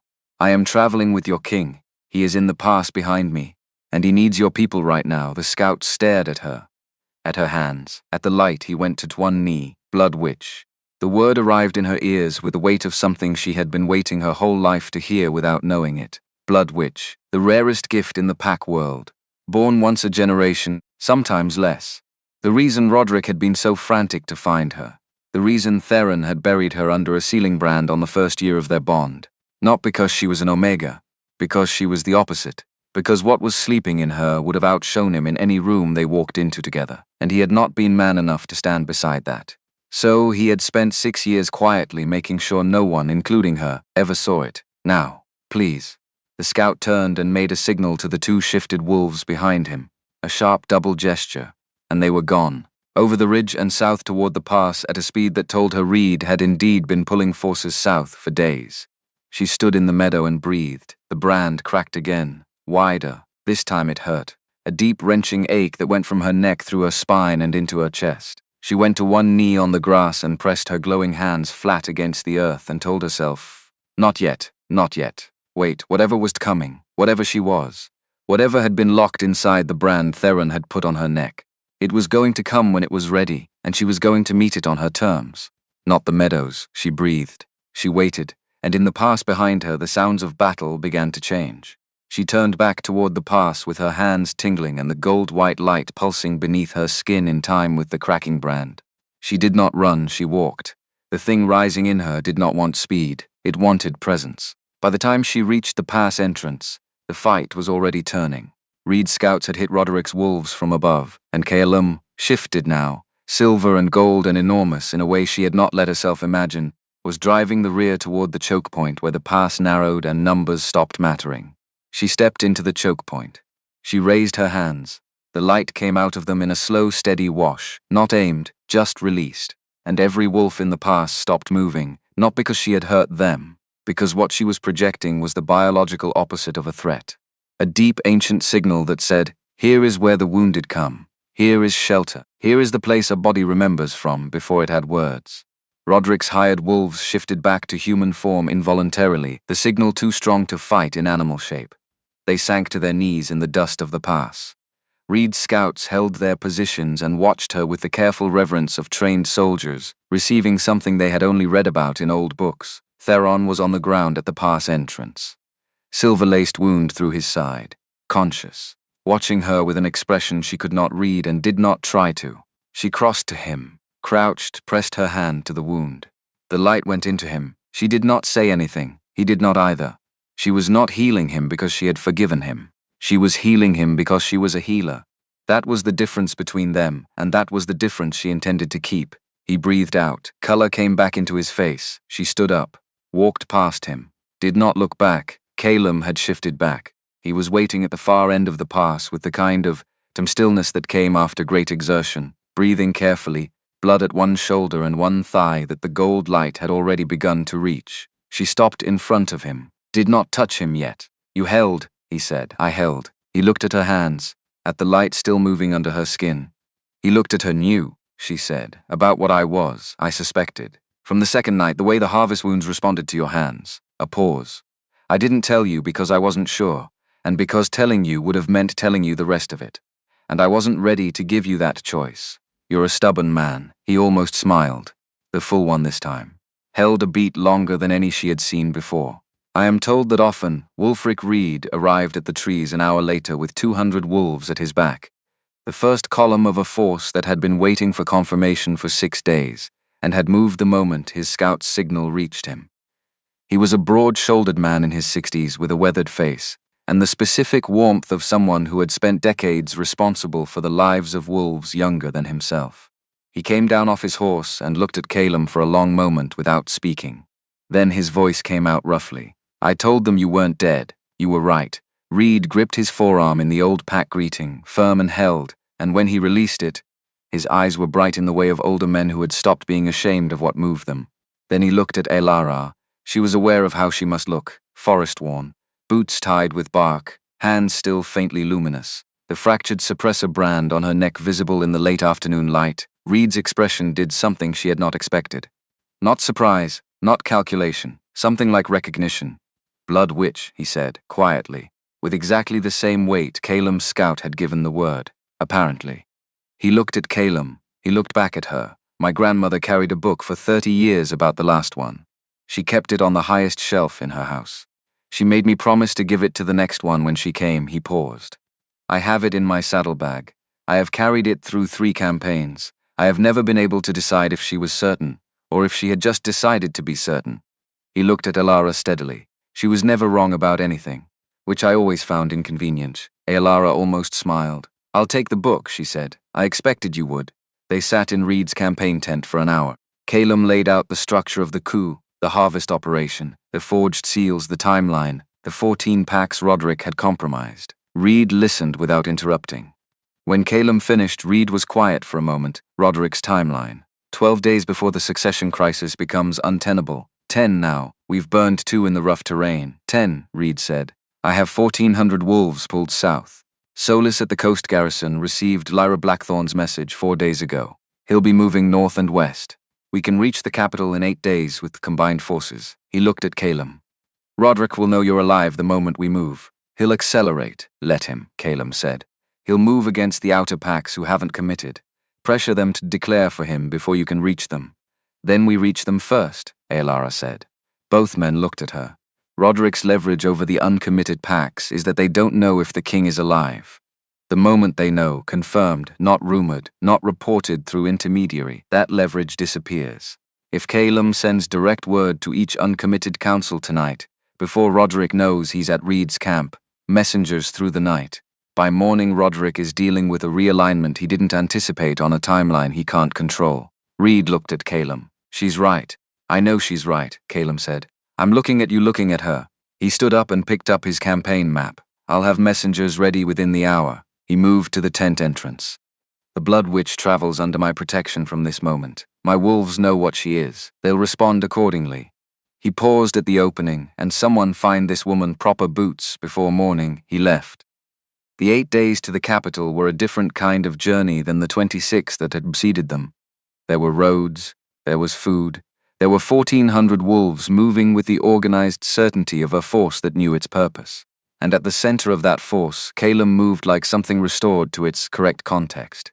Still quiet, still the man who had lined boots with bark in the dark without being asked, but fully himself in a way she had only seen in pieces before. Sosis joined them with 400 wolves on day 4. Bertrand Allard came in from the west with 200 more on day 6. Lyra Blackthorn at his side, looking quietly satisfied with the way her information had moved across the country and pulled an army together. The capital was called Ironkeep. It rose on the horizon on the 8th morning like something that had been waiting. Aelara rode beside Calum at the head of the column and looked at it and felt the suppressor brand on her neck pulse once deeply. The capital's old wards are sensing it, Calum said quietly. They were designed to recognize blood witches. The last one to pass through Ironkeep was my grandmother. She glanced at him. Is that a problem? It's the opposite of a problem. She turned back to face Ironkeep and told her pulse to settle. The half-mile mark took an hour of careful positioning. Reed's forces spreading across the 4 approach roads with the quiet efficiency of a force that had been preparing for this moment for 8 days. Roderick's wolves on the walls watched the deployment and did not sortie, which confirmed what she had suspected. He had not planned for this approach. He had fortified against a siege, not against a seal response. Calum rode forward alone from the column's head. Aelara moved to follow. He stopped, looked back at her. I'm coming. I know. They rode together to the half-mile mark on the northern approach road. Ironkeep's main gate visible ahead, Roderick's wolves visible on the walls above it. Calum stopped his horse. He reached into his coat and withdrew something she had not seen before. A small flat disc of dark metal the size of her palm, bearing the crown mark in relief. He held it loosely. Then he pressed it once against the inside of his wrist, the wrist where the suppressor mark had been. She felt it before she heard it. A deep vibration. Not audible, physical, moving through the ground and the air at the same time, like something enormous exhaling after a very long-held breath. It rolled outward from the center of Ironkeep in slow concentric waves. She could see it in the reactions of the wolves on the walls, each one touched by it in sequence, heads coming up, bodies stilling. The involuntary response of wolves receiving something old and irrefutable. And behind her Reed's 1,400 and Solis's 400 and Allard's 200, every one of them receiving the same wave, every one of them going to a knee in the same moment, the massive soft sound of it like a tide going out. The gates of Ironkeep opened. Not immediately. There was a long pause inside, long enough for something to be decided, long enough for Roderick's calculation to run its course and arrive at its conclusion. Then the iron gates swung outward slowly. The royal council emerged in formal procession. Not Roderick, not yet. The council members who had been his allies, who were now doing the first thing political animals always did when the weight shifted. They were coming to be on the right side of it. Roderick came last. He walked out of Ironkeep's gate on his own feet, which she respected, and stopped 50 yards from where Calum sat on his horse. He was a lean man of middle age with the kind of face that had learned to show precisely what it intended and nothing else. And he looked at Calum with an expression that had moved past calculation into something she read as a strange, grim relief. Like a man who had been holding something very heavy and had finally been allowed to put it down. "My king," he said. His voice carried Roderick a long silence.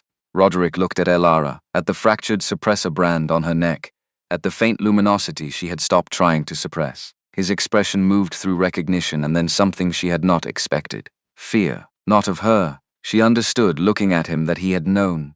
The harvest operation, the coup, the careful weeks of hunting. All of it had been about reaching her before she reached Calum, before the bond between a king and his blood witch completed. He had been too late by 3 coins. He took 1 step forward, just to her, and spoke low enough that only she could hear. 6 months ago, through a contact in Duskmere, I had a chance. A clean one. I didn't take it, because I trusted Theron Vance had buried you deep enough that nothing would wake you. That is the one mistake I will not be able to forgive myself for. Not the coup. The coup I understand. Letting you live, when I knew exactly what you were, when I knew exactly what your husband had done to keep it down. That was the failure. She did not answer him. She looked at him until he stepped back. He said nothing else. Reed's wolves came forward to take him into custody. He did not resist, and Aelara watched and felt nothing she had expected to feel, and everything she should. The council chamber of Ironkeep was a room with stone floors and high rafters that she recognized from a dream she had had on the road weeks ago. She stopped in the doorway for a moment and breathed. Calum stopped beside her. The dream, he said. The same place, different perspective. She had thought about that sentence in the forest and on the road and in Reed's campaign tent. She thought about it again now. You dreamed you were on the throne, and I dreamed you were beside it. That was the difference. The formal reclamation took place the following morning. Reed had arranged it with characteristic efficiency, council members in their places, Solis and Allard flanking the chamber entrance. Lyra Blackthorne at the back with the satisfied expression of a woman whose network had delivered on every count. The formal documents, the seal acknowledgement, the crown authority transfer, all correct, witnessed, recorded. When the formal proceedings completed and the chamber acknowledged Calum's reclaimed authority, he did the thing Aelara had not expected. He turned to face her in front of the council. There is one more matter of formal record, he said. His voice carried in the stone acoustics. The chamber was still. Aelara Thorne of the former Duskmere territory is a blood witch of the royal line's recognition. The suppressor mark placed on her by Theron Vance of Duskmere was an illegal sealing of a blood witch's gifts, which carries the penalty of full territorial forfeiture under Crown law. He paused. The mark is dissolved by Crown authority, recorded, and the record will stand in every Pack Council's archive in every territory under my rule. He looked at her. Come here, he said quietly, only for her. She crossed the chamber floor and stood in front of him. He reached up and pressed 2 fingers to the fracture lines of the suppressor brand on her neck, and spoke a word in the old formal language that she felt more than heard. The brand dissolved, not gradually. The burn scar lifted from her skin and was simply gone, leaving nothing behind, not even a tender spot. And her wolf rose, silver-white and enormous and finally, completely herself. Not the terrifying, uncontrolled flood she had been afraid of. Something natural and inevitable. Like breathing out after holding her breath for 6 years, the blood witch light came with it, gold-white, warm, flowing outward from her hands and the space around her. Every wolf in the chamber received it. She heard Reed make a low involuntary sound, the sound of a wolf receiving something it had not expected. She heard the murmur move through the chamber and out to the approach road where the waiting wolves received the edge of it. Then it settled, and she was simply herself, standing in the council chamber of Ironkeep, with the bond between herself and the king she had bought at auction with 3 coins completed and real and ancient, and the chamber was on its knees. Not at his command, not out of protocol, because what they were receiving was the rarest thing their world produced, and their bodies knew it. The oldest council member, a white-haired woman named Dorothea Wren, who had sat on the royal council for 30 years, looked at Aelara from her kneeling position and said with the gravity of someone making a formal attestation, the old pairing, king and blood witch. We have not seen this in 3 generations, the old pairing. Reed echoed from the back of the chamber in a voice that was not entirely steady. Alara looked at all of it, the council chamber, the formal rows, the kneeling wolves, the open doors, the morning light coming through the high windows of Ironkeep. She looked at Calum beside her. He was looking at her with an expression she had no remaining category problems with. She knew it completely. She had been learning it across nearly 30 days of fires and forests and difficult country. Certain, accurate, without doubt. Now what? She asked, and Calum smiled fully, completely, the real one she had been seeing pieces of for weeks, and said, now everything she would learn, in the months that followed, that being a blood witch in residence at Ironkeep meant becoming the crown healer by old precedent. She would clear a backlog of healer commendation petitions Roderick had quietly buried for 2 years. She would approve apprenticeships.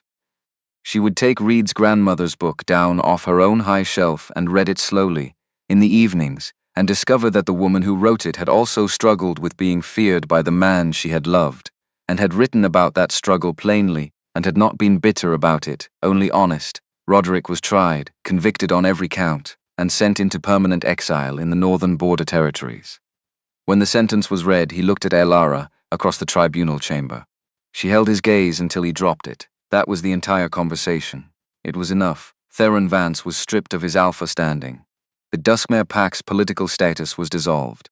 He was given a middle-rank position in a small Eastern Territory pack under the supervision of a council-appointed overseer. He testified honestly during the proceedings and then implicated 12 additional pack leaders in Roderick's network. He did not contest the sentence. He never asked Elara for forgiveness. She thought about that sometimes, about how the not asking was the closest he had come, in 6 years, to understanding her. Meredith Fenn received a formal crown commendation and a grant of permanent market stall rights. She sent a letter back. The letter said, "I gave a key to a woman with nothing and 3 good reasons, and she spent it well. That's all the commending that needs doing." Elara kept the letter.